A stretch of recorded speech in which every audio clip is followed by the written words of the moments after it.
네, 뉴욕 증시를 포함한 글로벌 증시 마감 시황과 함께 상품 시장 동향까지 확인해보고 오셨습니다. 또 잠시 후에 보다 자세한 내용 또 김기성 앵커와 말씀 나눠보도록 하고요. 우선 또 시장에 영향을 미칠 만한 주요 이슈들 함께 확인해보도록 하겠습니다. 글로벌 증시와 관련된 주요 이슈들 확인해보시죠. 네, 첫 번째 이슈입니다. 2021년이 전기차 주식의 해였다면 2022년은 실제 납품의 해가 될 전망이라고 합니다. 내기를 해도 좋다고 하는데요. 함께 관련 기사 확인해 보도록 하시죠. 네, EV 주가의 과대 광고로 2021년에 급등을 했습니다. 실제 수익은 2022년에 나올 거라고 하는데요. EV stock soared on hype in 2021. Investors are betting 2022 will bring actual revenue라고 기사 제목이 나왔죠. 테크 섹터에 나왔습니다. CNBC 기사고요. 내용 확인해 보시면은요. 올해 투자자 자금은 리비안과 루시드에 쏟아졌다는 것도 이미 잘 알고 계시리라 믿습니다. 이들은 EV 회사의 가치를 합산한 1,500억 달러로 평가를 받았는데요. 어느 회사도 의미 있는 수익을 내지 못했고요. 이제 막 소비자의 손에 열쇠를 넘기기 시작했다라고 합니다. 지금 보시면은요. 카누와 로드스타운, 그다음 모터스죠. 그리고 피스커와 같은 이를 포함한 여러 미국의 EV 제조업체에 훨씬 더 낮은 가치로 지난 1년 동안에 공개 시장을 강타했다. 그러면서 2022년과 2023년에 차량 인도를 시작할 것이라고 약속을 했다라고 나와 있네요. 할리 데이비슨에 대한 소식도 나와 있습니다. 할리 데이비슨은요, 초기 전기 오토바이 사업부를 분리시키겠다라고 발표를 한 바가 있는데요. 지금 보시면은 리브와이어이죠. 네, 특수 목적 인수회사를 통해서 공개될 리브와이어의 가치는 18억 달러가 되겠습니다. 네, 계속해서 관심 가져보셔야 되겠죠. 네, 그러면서 It's all funny money so far. 지금까지는 그냥 웃기다, 재밌는 돈이었다라고 얘기를 하는데 앞으로 2022년에 어디다 투자를 하면 좋을지 좀 계속해서 보면 좋겠죠. 실제 사업을 하는 유일한 순수 미국 전기 자동차 회사는 테슬라입니다. 테슬라는 지난달 시가총액이 1조 2천억 달러로 정점을 찍은 이후에 약 19%가량 하락을 했는데요. 시장에 나와 있는 테슬라의 4가지 모델 이외에도 전기 자동차를 원하는 자동차 구매자는 대형 제조업체로부터 다양한 옵션을 선택할 수 있다고 합니다. 인기 있는 종들 확인을 해보시면은요, 쉐볼레의 볼트, 닛산의 리프, 그다음에 포드의 머스탱 막 E와 그다음에 미니 쿠퍼 SE 그리고 포르쉐의 타이칸 등이 있습니다. 보통 가격은 27,000달러에서 15만 달러 이상이라고 하네요. 테슬라의 인기를 바탕으로 투자자들은 2022년부터 더 많은 EV 회사가 기술과 또 세련된 디자인을 넘어서 이제는 실패했던 곳에서 대규모 제조에서 성공할 것이다 라고 확신을 좀 하고 있다고 하는데, 어쨌든 거기에 도달을 좀 하려면은요, 이들은 또 공급망 붕괴와 노동시장 문제 그리고 인플레이션 압력과 경쟁 심화 또 자본 비용 증가의 가능성과 싸워야 한다라고 합니다. 지금 문제는 누가 생산을 시작을 하고 이 또 관심과 브랜드에 대한 투자를 배송과 또 행복한 고객으로 전환할 수 있느냐라는 건데, 정말 다음 단계가 that's really the next phase. 다음 단계가 되겠다라고 했네요. 지금 보시면은요, 샌프란시스코에 있습니다.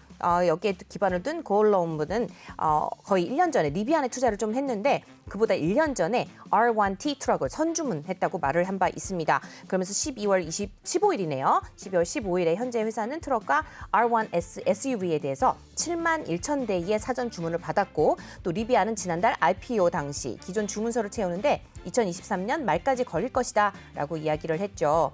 네, 리비안에 대한 소식 조금 더 확인을 해보도록 하겠습니다. 리비안 3분기에 첫 11대의 차량을 100만 달러의 매출에 판매를 했고요. 2021년 생산 목표인 1,200대보다 수백 대 부족할 것으로 예상한다고 얘기를 했습니다. 최근 분기에는 12억 3천만 달러의 손실을 입었는데, 이는 큰 규모지만 IPO에서 137억 달러로 조달하고 현재 시가총액 870억 달러를 달성한 이후에 충분히 감당을 할 수 있다고 하니까 리비안에도 계속해서 관심 가져보시면 좋을 것 같습니다. 지금 루시드에 대한 이야기 잠깐 나와서 확인해 보겠습니다. 루시드는 전기차 시장을 노리고 있다. 그러면서 웹사이트에 따르면 77,400달러로부터 시작을 하고 한 번 충전으로 400마일 이상의 예상 주행거리를 제공하는 에어퓨어에 대해서 지금 주문을 받고 있다고 하는데요. 최고급 에어 그랜드 투어링은 13만 9천 달러부터 시작을 해서 한 번 충전을 해서 516마일까지 갈 수 있다고 합니다.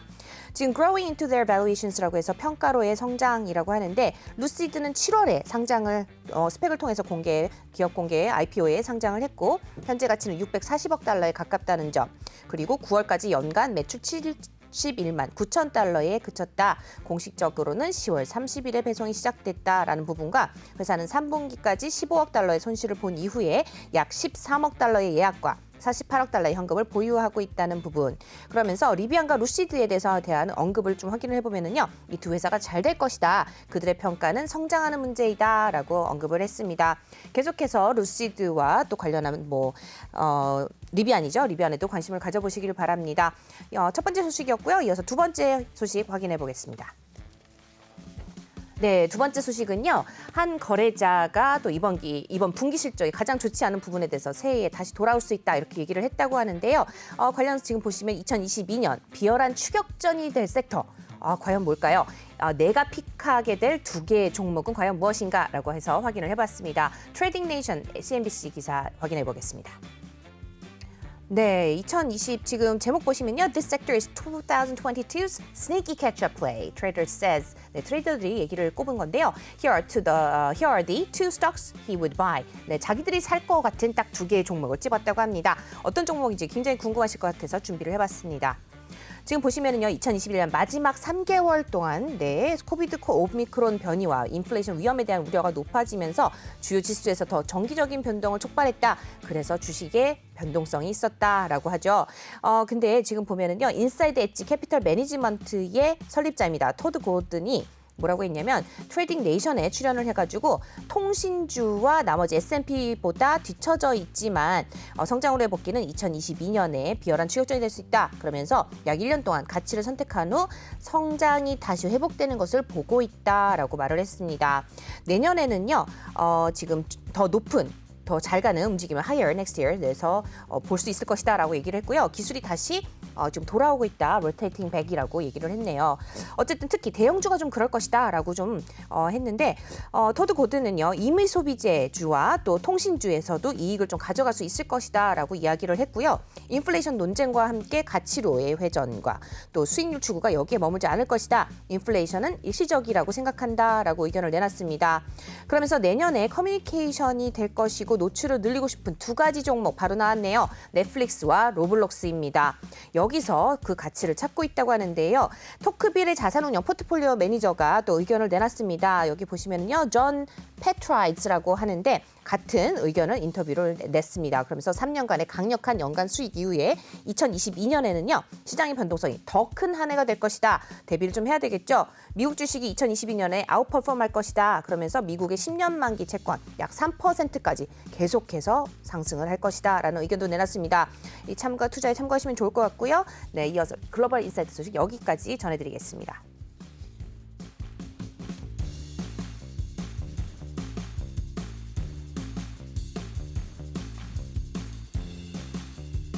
네, 바로 이어서 뉴욕 증시 또 관련한 내용들 짚어보도록 하겠습니다.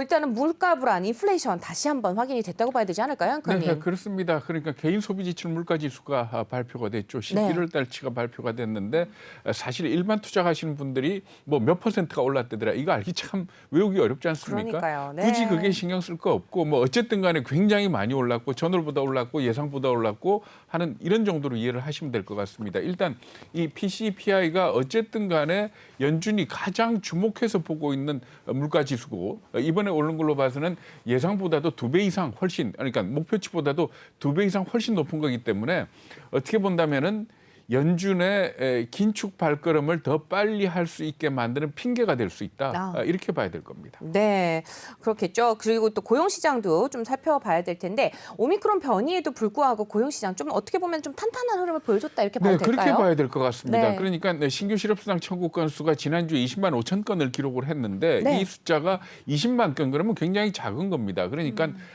이 팬데믹 이전에 어느 정도였는가 하면 대략 한 20만 건 전으로 왔다 갔다 했고 그다음에 직전하고 비교를 해보면 팬데믹 직전에 평균 한 22만 건 정도 기록을 했거든요. 그러니까 네. 그것보다도 훨씬 적은 상태다. 그러니까 해고되는 사람이 별로 없다 이렇게 볼 수 있는데 이게 그렇다고 해서 고용시장이 안정된 거냐 이렇게 보긴 어렵습니다. 왜 그런가 하면은 지금 현재 미국의 고용시장은 구인난이지 구직난이 아니거든요. 그러니까 해고가 아니고 자기가 스스로 그만두는 사람들이 있다. 이렇게 봐야 되는 그런 상황입니다. 그렇기 때문에 지금 고용시장 같은 경우에도 보면은 이 구인난에 따른 임금 상승의 여지는 계속 있기 때문에 이건 역시도 연준의 긴축 발걸음을 좀 더 빨리 할 수 있는 그런 요인이 된다 이렇게 봐야 될 것 같습니다. 네, 지난번에도 한번 좀 지적을 해주셨어요. 그때 이제 네. 터키 리라화에 대해서도 좀 말씀을 나눠봤었는데요. 지금 굉장히 또 변동성이 굉장히 심한데 오히려 외환 위기를 우려하고 있더라고요. 어떻게 보세요? 네, 그렇습니다. 우리가 전번에 얘기할 때 네. 지난 20일 날 리라화가 폭등을 그러니까 환율 기준으로 폭등을 했다가 막판에 폭락을 했다. 네. 그 이유가 뭔가 하면은 에르도안 대통령이 리라화 예금을 보호하겠다라는 그런 말을 했기 때문이다. 그렇죠. 그래서 왜 떨어졌는가 하면은 아마도 여러 가지 이유가 있지만은 가장 합당한 이유가 리라화 가치가 떨어질 걸로 생각을 하고 미리 매도를 쳐놨던 세력들이 네. 되사들이면서 그렇게 환율이 급격하게 떨어진 거 아니냐 이렇게 해석을 했었거든요. 네, 그랬죠. 그런데 어제 외신들이 보도한 걸 보면은 그게 아니고 태국의 중앙은행이 외환 보유고를 풀어가지고 리라화를 갖다가 마구 사들인 걸로 오. 이렇게 얘기를 하고 있습니다. 네. 그러니까 리라화를 팔겠다는 세력에 대해서 네. 이 달러를 가지고 받쳐준 거죠. 오. 받쳐줬는데 그 규모가 어느 정도인가 하면은 네. 이게 대략적으로 아마 한 이틀 동안에 59억 달러 정도 쓴 것 같다라는 그런 얘기가 나오고 있고요. 그리고 네. 또 한 달로 봐서는 한 170억 달러 정도를 이 환율 방어에 사용한 걸로 이렇게 지적이 되고 있습니다. 그래가지고 지금 현재 터키의 외환 보유고가 마이너스 51억 달러다 이렇게 얘기를 합니다. 마이너스 51억 달러라는 계산이 넣을 수 있는 건 뭔가 하면은 통화 스와프를 통해서 끌어들인 자금이 있을 거 아닙니까? 그렇죠. 그거를 갖다 빼고 계산을 했기 때문에 마이너스 51억 달러고 그러니까 통화 스와프로 가져온 다른 나라 통화를 갖다 달러로 바꿔서 환율 방어에 썼다 이렇게 보시면 되는 거거든요. 네. 근데 이렇게 외신들이 지적하는 건 뭔가 하면은 이렇게 계속 외환 보유고를 틀어가지고 이 환율 방어에 나서다가 보면 언젠가는 외환이 부족해질 거 아닙니까? 그럼요. 그 날짜가 그렇게 멀지 않았고 이렇게 되면은 결국은 국가부도 디폴트가 될 가능성이 있다. 이게 바로 외환 위기거든요. 네. 그래서 이 부분을 지적을 하고 있는데 어쨌든 간에 뭐 우리 큰 문제는 없다 그러지만은 터키하고 20억 달러 정도의 그 통화 수합 계약을 맺었지 않습니까? 네. 이 부분도 신경이 쓰이는 부분이다. 이렇게 그럼요. 봐야 될 것 같습니다. 네, 지금 말씀하신 것처럼 또 우리 외환 위기라고 하면은 왜 뭐 자라의 논란 같은 그렇죠. 소뚜껑 보고도 논란다고 하잖아요. 지금 우리나라도 굉장히 또 아픈 기억이 있는 만큼 또 좀 걱정이 되는데 외환 보유가 그래도 어쨌든 넉넉하다고 하면은 일단 외환 위기는 안 온다고 봐도 될까요? 네, 사실 전 세계에서 외환 위기에 자유로운 국가 그러면은 미국밖에 없습니다. 그렇겠죠. 물론 네. 그 미국 달러가 기축 통화이기 때문에 그런 거고 일본의 엔화나 유럽의 유로화도 일단 국제 통화이기 때문에 외환 위기로부터는 한 발 비껴나 있다 이렇게 볼 수가 있는데 만약에 어떤 나라가 외환 위기를 피하겠다라고 하면은 방법은 두 가지밖에 없습니다. 자본시장을 잠그고 네. 그리고 고정환율제를 써가지고 무슨 일이 있어도 환율을 갖다 고정을 시킨다든지 하면은 가능합니다. 네. 북한 같은 경우에 그렇다라고 보시면 되는데 네. 그렇지 않은 한 결국은 외환 보유고를 쌓아놓고 환율이 불안하게 움직일 적에 방어할 수밖에 없는 그런 상황이다 이렇게 보시면 되는 겁니다. 그럼 지금 말씀하신 것처럼 적정한 외환 보유고의 기준이 있을까요? 네, 사실 정확하게 이게 기준이다라는 건 없고요. 네. 여러 군데에서 어떤 권고 내지는 제한은 있습니다. 아시아 외환 위기가 오기 전에는 IMF가 뭐라고 권고를 했는가 하면은 3개월치 경상 수입액만큼의 외환 보유고는 갖고 있으라 이렇게 얘기를 했거든요. 네. 이 얘기는 뭔가 하면 이렇게 한번 생각을 해보십시오. 전쟁이 났다. 네. 제일 필요한 게 뭐겠습니까? 결국 우리가 해외에서 사오던 걸 계속 사와야 되는 게 국민들이 먹고 살 거 아닙니까? 그럼요. 그랬을 때 3개월치 정도의 이 경상 수입을 할 수 있는 외화가 필요하다 이렇게 얘기를 하는데 그거는 그러니까 말하자면 그런 경우고 이 자본시장이 열려 있는 상황에서 기준은 전혀 되지를 않죠. 그래서 2013년에 IMF가 새롭게 제안을 한 게 있고요. 그리고 또 그린스펀 기도티 룰이라는 게 있습니다. 네, 이거 그린스펀. 말고도 저 BIS 국제결제은행이 제안하는 룰이 있고 이렇게 여러 가지 룰이 있습니다. 네. 그래서 이 룰을 가지고 계산을 해보면 대략적으로 필요한 외환 보유고를 우리나라 기준으로 계산을 할 수가 있습니다. 그런데 그 보시면은 굉장히 복잡한 걸로 돼 있는데 대략적으로 이 외환이 왜 필요한지 하는 부분을 생각을 해보면은 뭐가 필요하겠구나라는 계산이 나옵니다. 네. 그러니까 그걸 갖다 몇 가지만 말씀을 드리면 아까 말씀드렸듯이 우리가 꼭 수입해야 될 제품을 수입해야 되는 경상 수입액의 3개월치 필요하겠죠. 네. 그리고 우리가 외국에 진 빚이 있을 거 아닙니까? 부채 기업도 졌을 거고 그렇죠. 국가도 졌을 거고 진 빚이 있을 거 아닙니까? 그 빚의 경우에는 유동외채를 계산을 합니다. 이 유동외채라는 게 뭔가 하면 단기 외채 플러스 장기 외채 중에서 만기가 1년 이내인 것. 그래서 그걸 갖다 뭐 어떤 룰에서는 30%, 어떤 룰에서는 전체 이렇게 따지고 그다음에 시장이 막 흔들리게 되면 우리나라에 들어와 있는 외국인 투자 자금이 빠져나갈 거 아닙니까? 그렇죠. 그래서 지금 현재 우리나라에 들어와 있는 외국인 주식이든 채권이든 투자 자금을 보면 굉장히 장기 자금도 있고 금방금방 빠져나갔다 들어왔다는 자금들도 있습니다. 그래서 그 자금의 몇 퍼센트는 외환부역으로 쌓아둬라 이렇게 얘기를 하고요. 네. 그리고 이것도 생각을 해야 됩니다.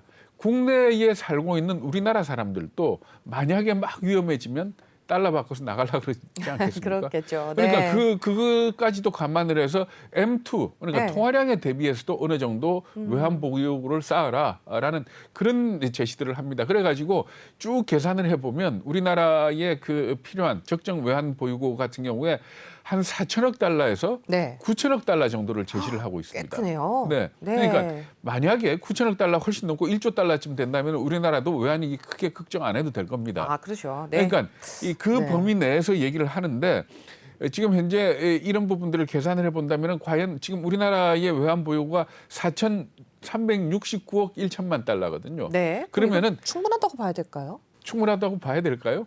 글쎄요. 충분하다라고 얘기하는 사람들도 네. 있고 안 된다라고 얘기하는 네, 사람들도 애매하네요. 있습니다. 왜냐하면 4천억에서 네. 9천억이라고 하셨으니까. 네, 애매한데 충분하다고 보기도 애매하고 아니라고 하기도 애매하고 누가 기준으로 삼느냐가 좀 다를 것 같습니다. 그렇다고 계속해서 마냥 막 외환보유고를 막 쌓아갈 수는 없잖아요. 네, 그렇습니다. 그러니까 네. 외환보유고를 쌓는 게 외평채를 발행을 해가지고 외환을 사들이는 거거든요. 그럼요. 이랬을 경우에 이 외평채에 대한 이자가 나갑니다.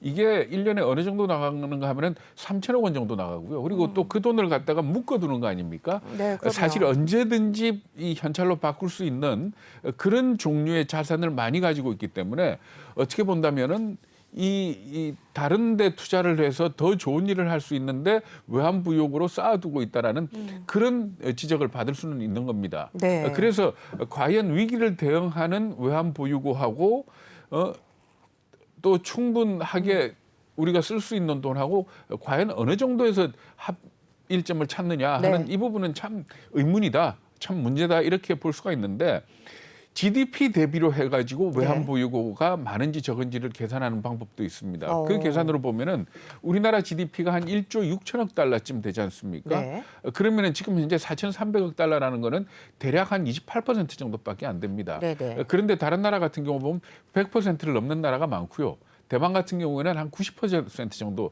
쌓아놓고 있습니다. 그렇기 때문에 사실 우리나라 4,369억 달러가 조금 부족하다라는 쪽에 대해서 전문가들은 좀 더 얘기를 많이 한다.